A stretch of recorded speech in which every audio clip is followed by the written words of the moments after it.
Bismillahirrahmanirrahim. Assalamualaikum warahmatullahi wabarakatuh.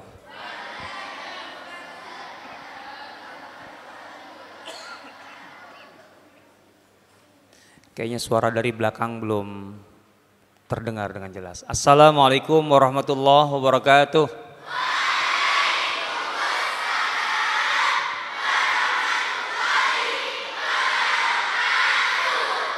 Alhamdulillah.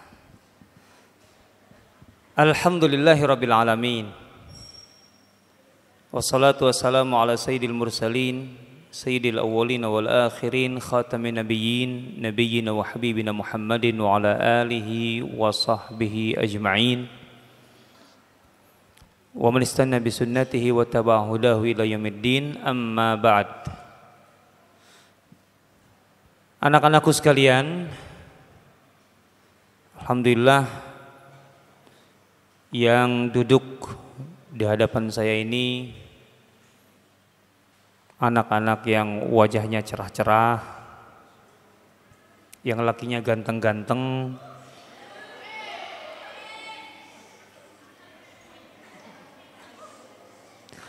baru sekali disebut, nanti kalau dua kali gimana itu? Tambah rame. Yang perempuannya cakep-cakep. Oh, bedanya gitu. Kalau perempuan tuh malu-malu disebut gitu. Kalau laki-laki malah senang banget. Wah. Semua ini adalah harapan umat. Semuanya adalah generasi penerus umat. Insya Allah menjadi generasi salihin, salihat, muslihin, muslihat. Amin.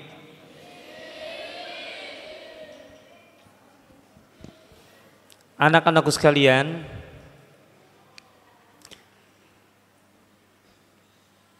pada tahun kedua Hijriah,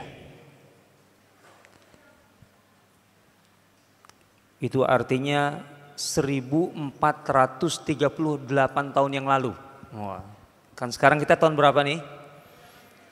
1440 Hijriah. Pada tahun 2 Hijriah, Rasulullah SAW mengumumkan kepada para sahabat, kita akan pergi ke Badar. Maka siapa yang punya kendaraan, siapkan kendaraan, berangkat ke Badar. Artinya yang punya kendaraan harus ikut. Yang tidak punya kendaraan boleh ikut, boleh tidak. Jadi Rasulullah hanya menganjurkan bagi yang tidak punya kendaraan.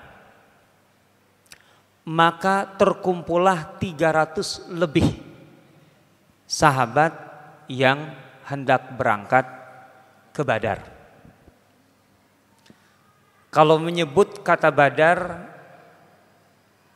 apa yang terlintas dalam pikiran anak-anakku sekalian? Perang Badar. Ada 300 lebih sahabat yang berkumpul. Tentu tidak semuanya ikut karena ini sifatnya anjuran. Tapi sahabat-sahabat utama hadir bersama Rasulullah.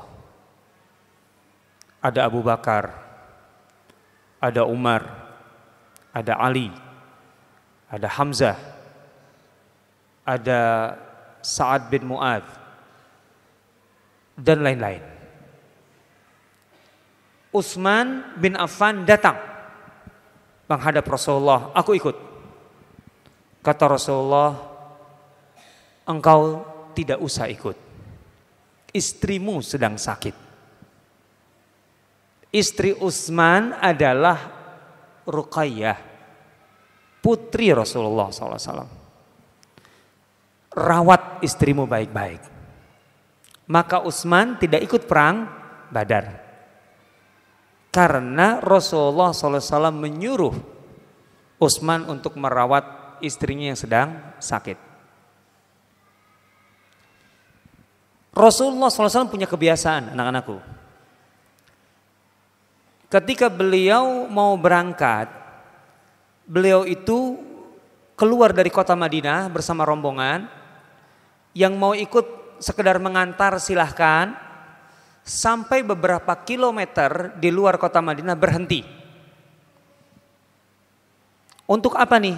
Untuk mengecek persiapan terakhir pasukannya. Nah, ketika dicek, dibariskan oleh Rasulullah SAW, Rasulullah kaget. Kenapa? Di antara pasukan itu ada yang kok ini pasukan tapi mungil amat ya, gitu loh. Usianya masih anak-anak ikut dalam pasukan. Kan ini kan kemungkinannya terjadi perang. Masa anak-anak mau ikut perang? Wah, kira-kira anak-anak yang ada dalam pasukan Badar ini usianya berapa ya? Berapa? 12. Bagus, stop. Yang jelas anak-anak yang ada di situ usianya belum 15 tahun. Karena Rasulullah SAW tidak mengizinkan anak-anak di bawah 15 tahun untuk ikut dalam perang. Salah satunya adalah seorang anak yang membawa pedang yang tingginya pedang itu, panjang pedang itu hampir sama dengan tinggi badannya. Dan kemungkinan dialah di antara yang terkecil. Usianya ya lebih besar dari kalian lah. Jauh dengan kalian. Kalian kan baru 9 tahun kan? Oh 11. Ternyata 11. 10, 11, ada 12. Ya. Berarti kalau begitu sama usianya. 12 tahun dia. Wah. 12 tahun dia menyeret-nyeret pedang itu, ikut dengan Rasulullah, mau, ya Rasulullah aku akan membela agama ini. Iya. 12 tahun sama dong. Atau hampir dong, yang 11 tahun hampir dong. Kalau sekarang yang gak usah ngangkat pedang sih, tapi bawa apa? Wah, pensil. Jadikan pensil itu alat perjuanganmu. Buktikan dengan pensil itu, dengan pena itu akan kutulis tentang agama ini dan kubuktikan kebenaran agama ini ke seluruh dunia. Kuasai 10 bahasa asing. Sampaikan kebenaran Islam kepada orang Jepang dengan bahasa Jepang. Pada orang Jerman dengan bahasa Jerman, gitu. Karena itu sebenarnya yang diinginkan oleh anak kecil ini. Zaman itu tuntutannya adalah membawa pedang untuk perang. Maka dia menyeret pedang itu. Namanya adalah Zaid bin Harithah. Zaid bin Sabit. Seorang anak dari keluarga Bani Najjar. Bani Najjar adalah kelompok keluarga di Madinah yang punya hubungan kekeluargaan dengan Nabi SAW. Nabi itu kakeknya yaitu Abdul Muttalib lahir di Madinah. Abdul Muttalib itu kelahiran Madinah. Lahir di keluarga Bani Najjar. Karena ibunya Salma adalah keturunan kepala suku Bani Najjar. Jadi Rasulullah itu sebenarnya punya hubungan kekeluargaan dengan Bani Najjar. Nah, ini memang orang-orang hebat. Keluarga yang hebat-hebat itu selalu melahirkan orang hebat-hebat. Maka anak-anakku, ketahuilah siapa saja orang-orang hebat di antara keluarga itu dan katakan, aku akan meneruskan kehebatan mereka. Begitu.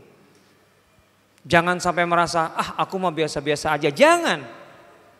Gitu ya. Rasulullah selalu mengaitkan kehebatan seseorang diantaranya dengan latar belakang keluarganya. Kenali siapa yang hebat di antara keluarga itu. Dan kemudian katakan, sebagaimana dulu kakekku, iniku adalah orang hebat, aku akan lebih hebat. Begitu. Zaid bin Sabit datang. Rasul bertanya, umurmu berapa? 12 tahun. Zaid, engkau belum cukup umur. Kembalilah, pulanglah ke Madinah. Bukan hanya Zaid. Ada Abu Sa'id Al-Khudri, ada Abdullah bin Umar. Abdullah bin Umar ayahnya berangkat, dia juga mau berangkat. Usianya kurang lebih sama, 12 atau 13 tahun kalau Abdullah bin Umar. Pulanglah. Ya Allah, anak-anakku harus tahu tuh. Zaid bin Sabit itu datang bergabung dengan pasukan Rasulullah itu dengan kepala tegak. Untuk menunjukkan aku sudah besar. Aku sudah cukup umur untuk membela, cukup kuat membela agama. Nah, tetapi ketika sampai di pasukan itu Rasul bilang, pulanglah, engkau belum cukup umur. Itu pulang dengan menunduk. Ya iyalah, dalam hati ada rasa kecewa, kenapa aku tidak boleh ikut dalam perang Badar. Ini anak kecil ini pulang menemui ibunya nangis. Nangisnya bukan karena apa-apa. Ayo kalian kalau nangis karena apa?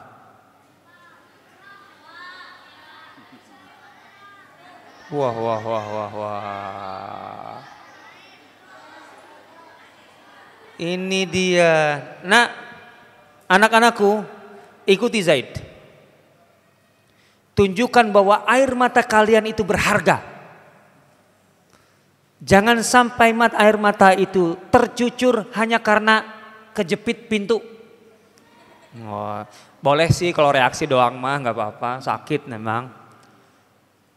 Jangan kalian mencucurkan air mata hanya gara-gara kurang uang jajan. Alah, mau segitu aja nangis. Lihat Zaid bin Sabit itu 12 tahun dia menunduk. Dia menangis di depan ibunya, kenapa? Bu, aku gagal berjuang bersama Rasulullah. Waduh, bayangkan. Artinya nangisnya itu karena tidak diperkenankan, tidak diizinkan untuk berjuang bersama Rasulullah. Wah, air mata yang sangat mahal. Ini air mata calon orang-orang hebat ini. Itu kayak gitu. Air matamu tuh berharga nak. Jangan mudah-mudah mencucurkan air mata hanya gara-gara yang tadi. Atau semisalnya. Gitu dong. Calon orang hebat tuh harus terlihat dari situnya. Air matanya aja mahal. Wah gitu ya. Zaid bin Sabit kemudian dipeluk sang bunda. Iyalah masih anak-anak, kan kalian juga senang kalau dipeluk ibu kan? Iya dong.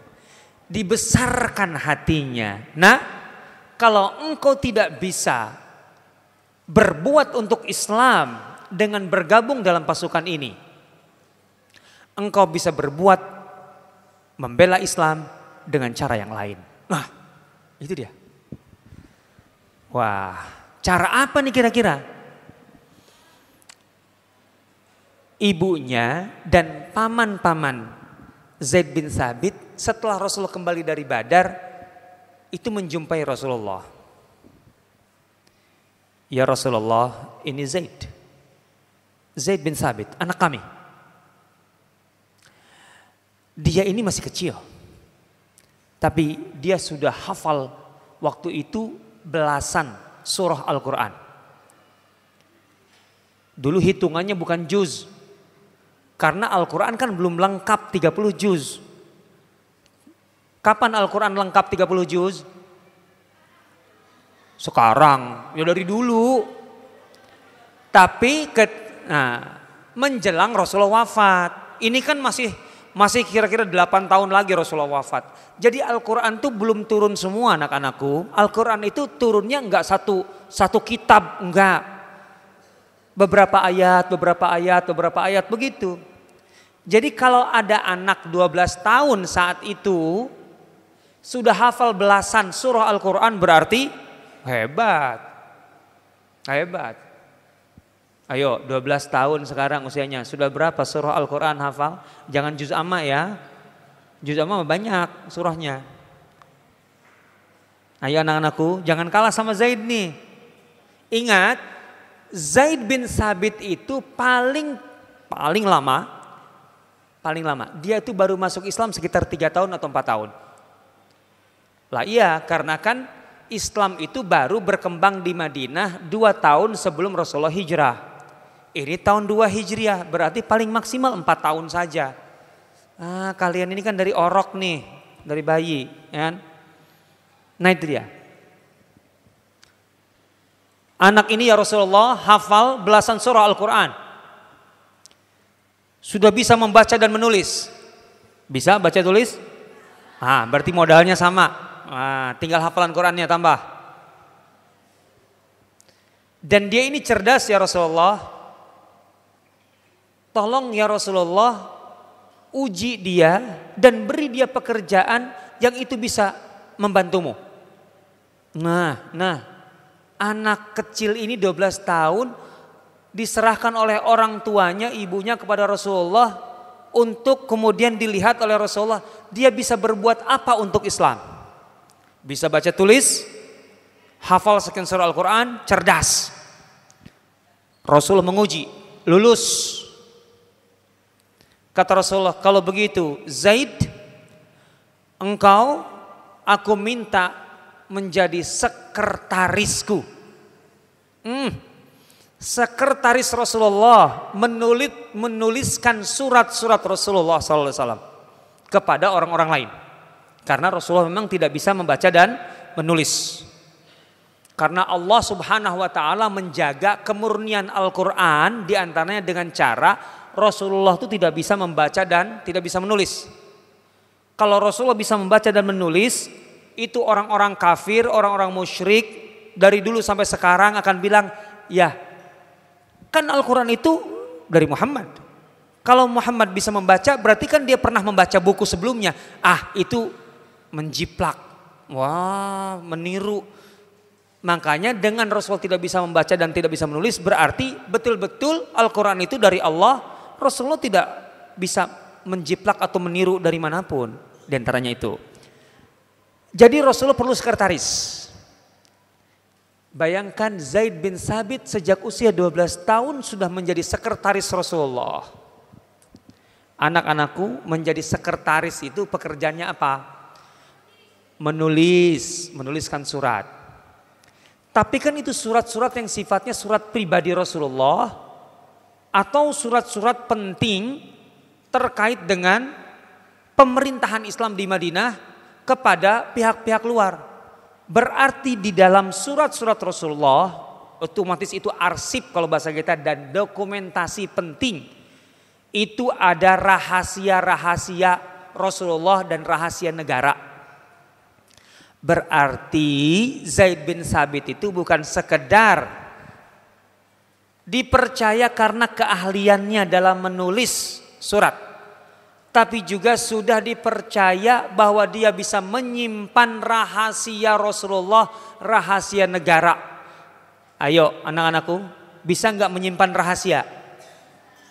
Bisa. Kalau ada sesuatu yang rahasia tidak akan dibongkar, tidak akan diterangkan ke orang lain, dijelaskan.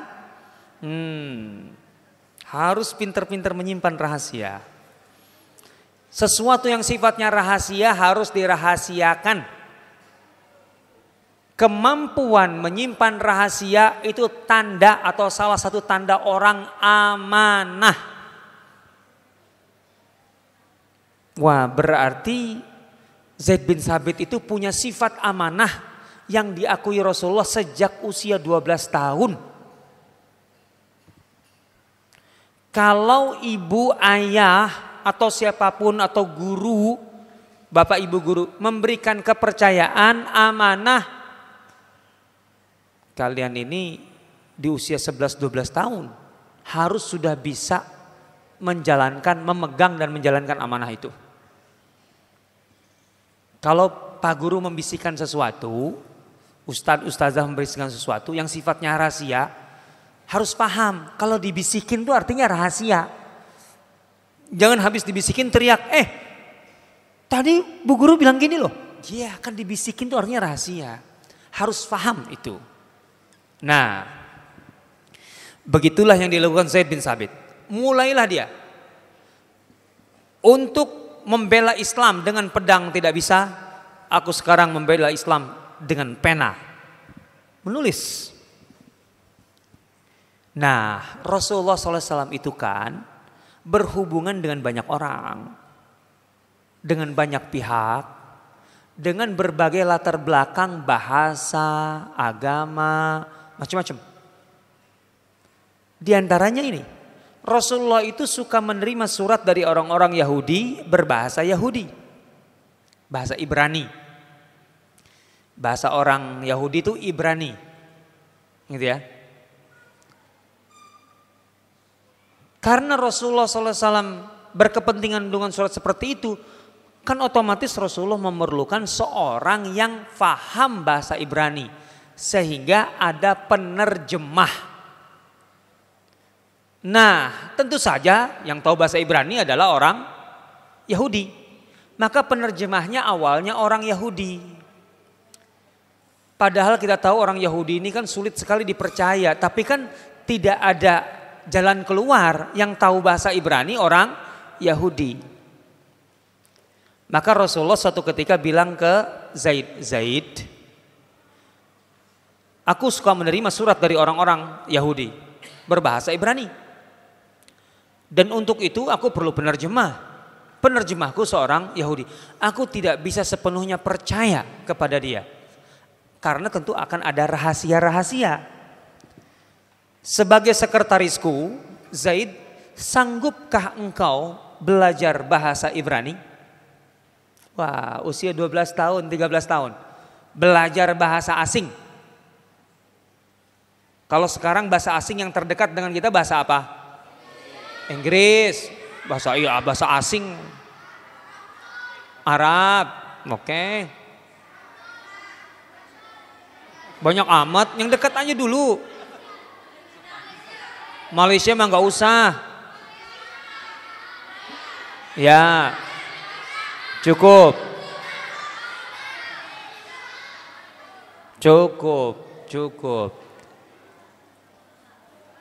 Yang terdekat dengan Rasulullah waktu itu adalah bahasa Ibrani, karena banyak orang Yahudi di sekitar Madinah. Nah, kata Zaid, sanggup ya Rasulullah? Sanggup. 12 tahun, 13 tahun lo usianya, belajar bahasa Ibrani.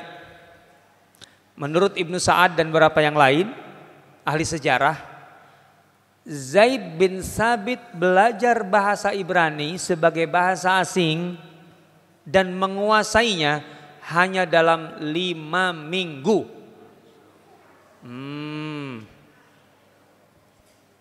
Sanggup menguasai bahasa Inggris? Berapa lama kira-kira? Ini dia. 1 minggu, Masya Allah. Didoakan.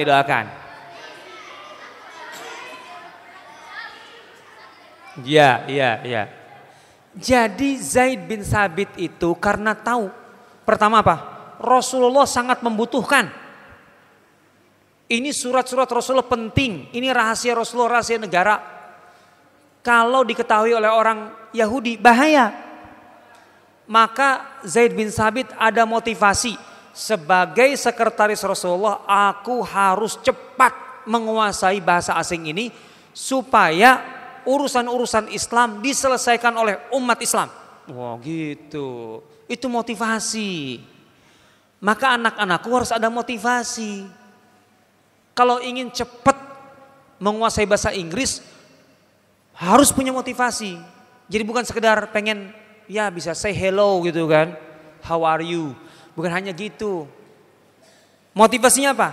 Banyak orang barat yang berbahasa Inggris menyudutkan Islam, menghina Islam karena tidak faham Islam. Saya akan bikin tulisan untuk menjelaskan ini loh Islam. Saya akan terangkan kepada mereka supaya mereka tidak salah faham. Saya ajari mereka dengan bahasa Inggris. Maka saya belajar bahasa Inggris. Wah gitu, ada motivasi. Jadi cepat belajarnya. Itu ya. 5 minggu belajar satu bahasa asing. Ini ketika awal Rasulullah baru berada di lingkungan Madinah. Kan lama-lama Rasulullah itu berhubungan dengan banyak pihak. Rasulullah sampai berhubungan dengan Romawi.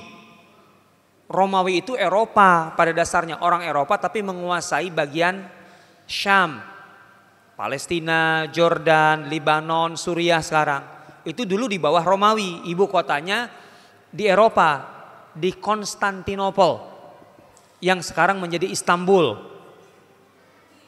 Itu di Eropa. Istanbul di mana? Di Eropa atau di Asia? Di Eropa, di Eropa. Sekarang jadi Islam karena dikuasai oleh Turki. Dulunya itu kekuasaan Romawi. Makanya nama ibu kotanya Konstantinopel.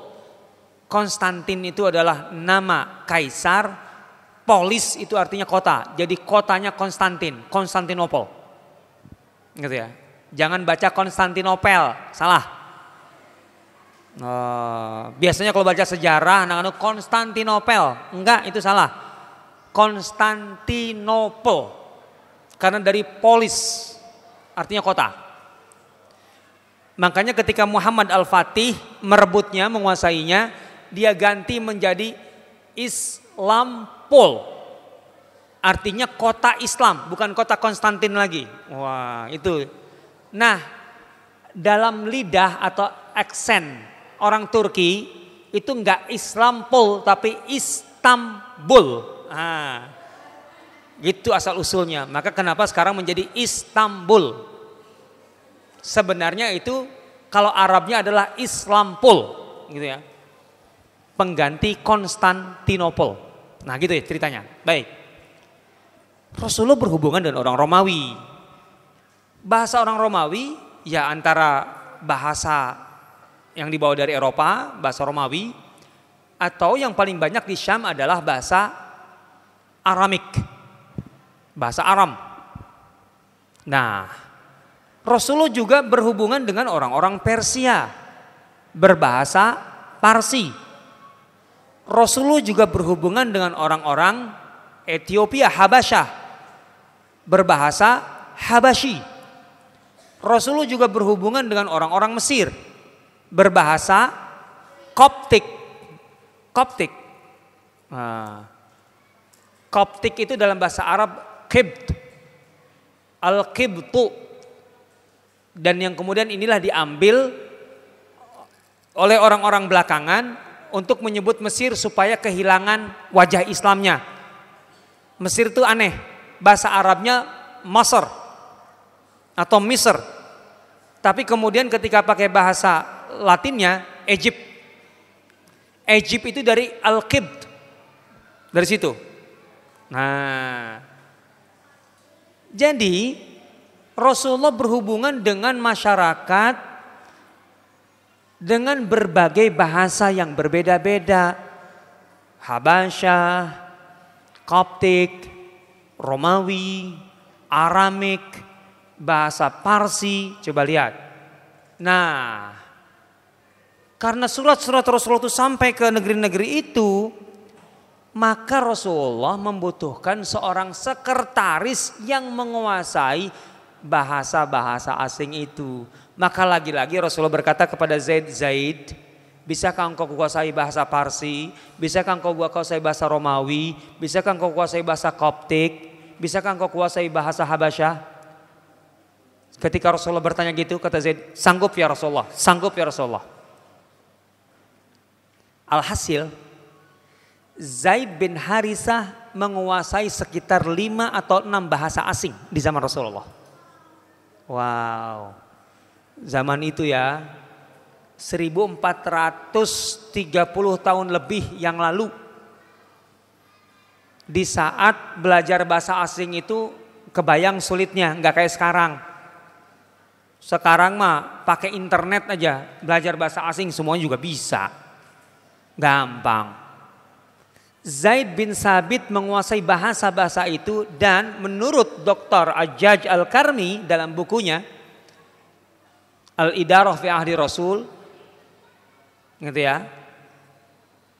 Zaid bin Sabit itu kalau dikumpulkan waktu yang dibutuhkan untuk menguasai 5 atau 6 bahasa itu, total berapa lama menguasai semua bahasa itu? Hanya 6 bulan. 6 bulan menguasai 5 bahasa itu 6 bulan aja. Ingat, ini artinya generasi yang membela Islam itu generasi cerdas-cerdas.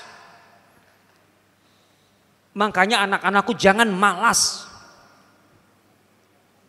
Islam ini dibela oleh orang-orang yang gigih, punya daya juang yang tinggi dan cerdas-cerdas. Seorang Zaid bin Sabit di usia, taruhlah kita naikkan 15 tahun, 16 tahun, itu bisa menguasai 6 bahasa asing. Dan itu dipelajari hanya sekitar 6 bulan. Wow, teramat sangat luar biasa. Dan menguasai bahasa ini bukan untuk kepentingan sekedar ya tadi percakapan dasar, bukan untuk menulis surat antar negara.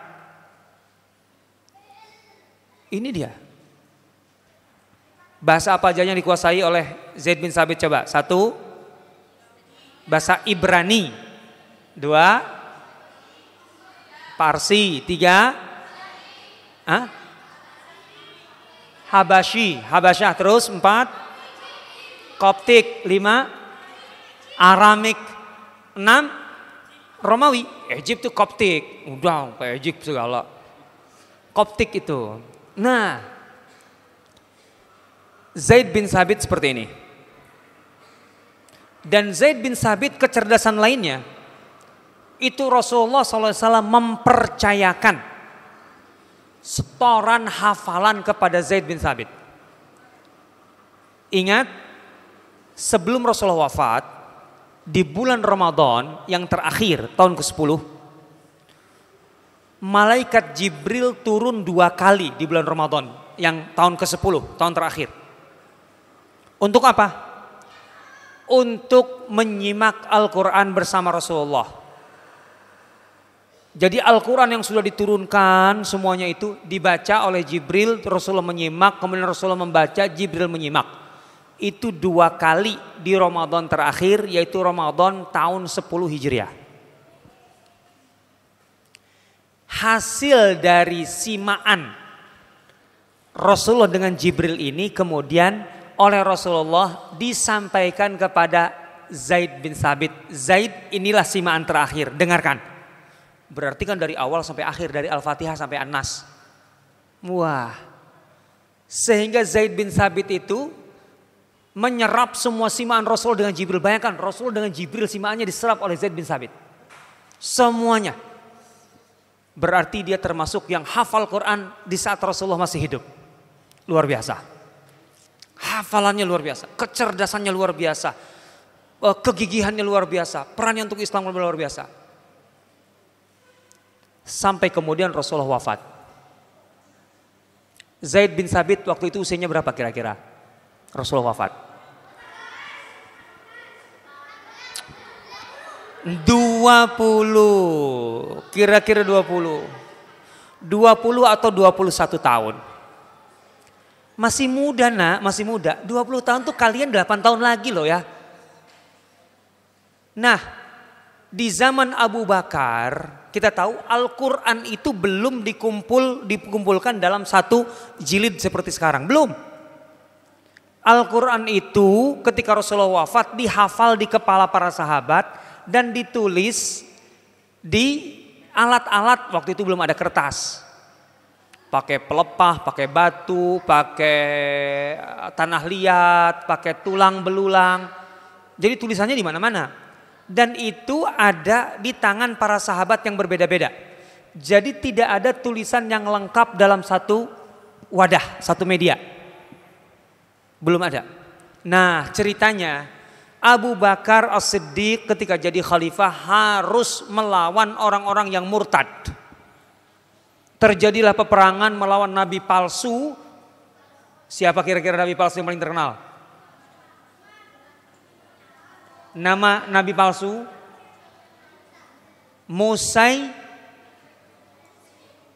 Ayo.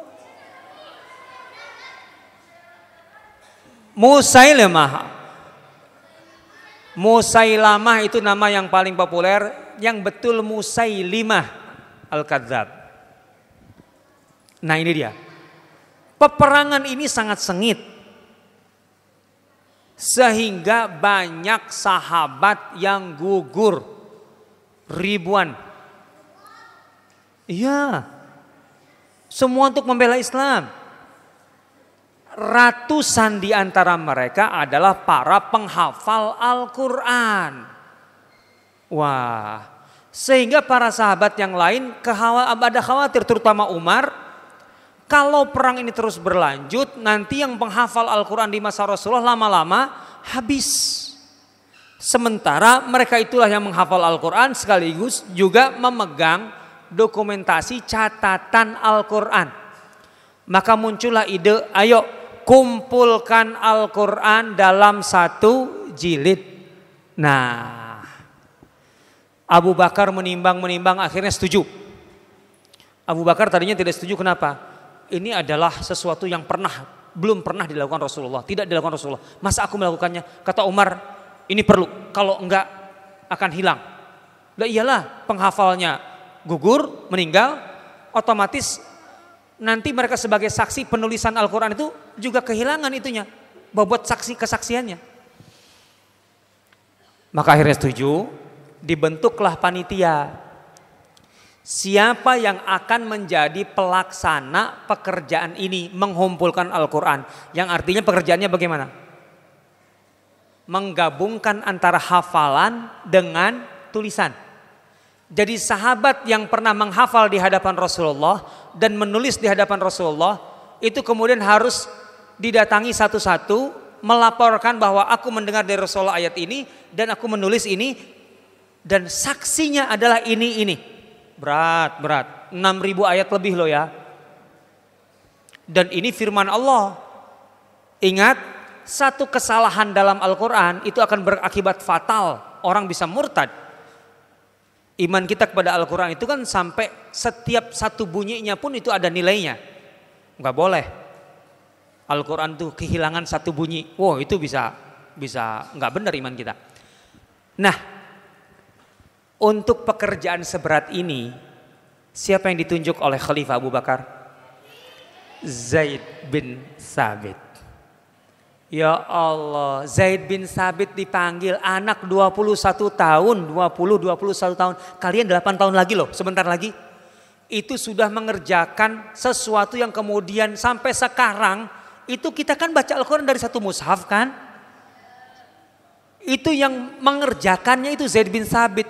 Semua muslim yang membaca Al-Quran dari satu mushaf itu, Zaid bin Sabit dapat pahalanya. 1440 tahun, ada berapa miliar muslim di bumi ini, semuanya membaca Al-Quran, Zaid bin Sabit dapat pahalanya. Karena dialah yang berjasa menghimpunnya. Anak-anakku, lakukanlah dalam hidup itu sesuatu seperti ini. Kamu boleh jadi apapun, jadi siapapun yang benar, yang bermanfaat. Tapi jangan hanya melakukan sesuatu mencapai prestasi yang sifatnya hanya untuk pribadi, rugi. Kalau kamu menjadi orang kaya, jadikan kekayaanmu sebagai alat, sebagai sarana untuk memberi manfaat yang kira-kira 200 tahun yang akan datang manfaatnya masih digunakan, masih dirasakan orang lain. Sehingga kamu mati tapi pahalanya mengalir sampai ratusan tahun. Itu orang yang paling hebat. Iyalah, orangnya sudah tidak bisa lagi berbuat, beramal soleh, tapi pahalanya terus mengalir. Begitu. Zaid bin Sabit dipanggil. Abu Bakar menjelaskan, ini pekerjaannya, ini proyeknya, kerjakan. Apa kata Zaid? Aku tidak mau. Kenapa nggak mau? Bukan apa-apa, karena teramat sangat berat pertanggungjawabannya di hadapan Allah. Sampai kata Zaid bin Sabit apa? Wallahi, demi Allah, kalau Abu Bakar menyuruhku memindahkan gunung dari satu tempat ke tempat yang lain, bagiku itu lebih ringan ketimbang harus menghimpun Al-Quran dalam satu mushaf. Memindahkan gunung. Zaman itu nggak ada alat-alat berat, eskavator apa. Kalaupun ada, iseng amat gunung dipindahin. Berapa lama selesai? Oh. Jadi saking beratnya, demi Allah, kalau Abu Bakar menyuruhku memindahkan gunung dari satu tempat ke tempat lain, bagiku itu lebih ringan daripada harus mengumpul Al-Quran. Tapi kata Abu Bakar, tidak ada pilihan, ini perintah, kerjakan. Wah, udah nggak bisa ngelak. Kata Abu Bakar, aku punya alasan kok, kenapa aku memilihmu dibanding orang lain. Nah, ini harus kita tahu. Alasan Abu Bakar memilih Zaid bin Sabit untuk mengerjakan ini. Artinya bagi Abu Bakar, Zaid bin Sabit itu memang layak dan mampu mengerjakan ini. Apa kriterianya? Fa innaka syabun. Syab artinya muda. Engkau masih muda. Pertama itu. Artinya anak muda itu punya tenaga, punya semangat yang itu kelebihannya dibanding yang tua-tua. Nah, anak-anakku, kenapa Indonesia ini amburadul banget? Kalau kalian tahu dan dengar-dengar. Karena yang membereskan urusan negara ini orang tua-tua. Coba yang membereskan negeri ini orang muda-muda. 30 tahun, 40 tahun, ya kayak ustadz-ustadz itu. Beres negeri ini. Kalau orang tua makan waktunya istirahat, bukan waktunya kerja, ngurus negara lagi yang berat. Jadi kalian ini jangan berpikir, wah saya nunggu nanti 50 tahun, 60 tahun aja lah untuk berbuat untuk umat. Jangan. 10 tahun lagi ke depan kalian harus sudah berbuat. Karena saat itulah kalian masuk usia syabun. Kata Abu Bakar tadi. Muda, energik, kuat, punya semangat yang tinggi. Nah, kan kalau semangat tinggi, tenaga kuat, waktu luang, itu semua akan jadi sesuatu. Semangatnya tinggi tapi juga udah ya susah-susah, berat-berat, ya nggak bisa lah kalau sakit-sakitan. Nah, syabun pertama muda. Yang kedua akilun. Artinya apa? Kamu tuh cerdas, jenius. Wah, muda, jenius. Muda, cerdas. Luar biasa ini. Ini anak-anakku di depan ini kelihatan kok matanya, sorot matanya mata cerdas semua ini. Insya Allah. Amin. Syabun akilun.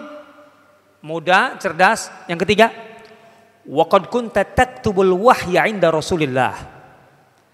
Dan engkau dengan usiamu yang muda itu dan kecerdasanmu, yang ketiga, engkau punya pengalaman menulis wahyu di sisi Rasulullah. Bayangkan anak muda sudah syarat pengalaman, itu yang susah nyarinya. Makanya kalau ditugaskan oleh ustadz-ustadz atau ustazah itu, guru-guru kalian, jangan merasa, ini pekerjaan anak-anak. Jangan. Tunjukkan bahwa saya bisa mengerjakan tugas ini dengan baik selayaknya orang yang bertanggung jawab. Karena memupuk pengalaman sukses dari kecil itu penting. Supaya cepat suksesnya. Jangan lama-lama suksesnya baru 40 tahun. Kelamaan. Zaid bin Sabit itu punya pengalaman menulis wahyu, bayangkan saja. Itu sejak usia 12 tahun. Sehingga tahun 21 usianya. Wah, itu sudah luar biasa. Muda, cerdas, punya pengalaman menulis wahyu di sisi Rasulullah. Yang keempat, wala nattahimuk. dan kami tidak meragukan kesolehanmu, agamamu. Muda, cerdas, punya pengalaman, dan kemudian soleh, lengkap sudah. Jadi soleh itu jangan nunggu tua-tua, ya, dari sejak kecil soleh. Usia 20 tahun sudah kelihatan solehnya. Kalau kalian soleh, cerdas, gitu ya, di usia muda itu, apalagi sudah punya pengalaman sukses di sini di situ, itu artinya udahlah, ini tanda-tanda orang sukses cepat dalam hidup. Siap untuk itu? Siap, insya Allah. Siap dunia kuat, gitu loh. Jangan insya Allah, lemas insya Allahnya. Gitu ya. Dengan 4 alasan inilah maka Zaid bin Harithah ditunjuk. Pertama apa alasannya? Muda. 2, cerdas. 3, berpengalaman menulis wahyu. Terus saleh. Itu. Dari situlah maka selesailah pekerjaan itu. Jadilah mushaf Al-Quran. Jadi mushaf Al-Quran yang sampai sekarang itu sebenarnya yang menghimpunnya adalah Zaid bin Sabit.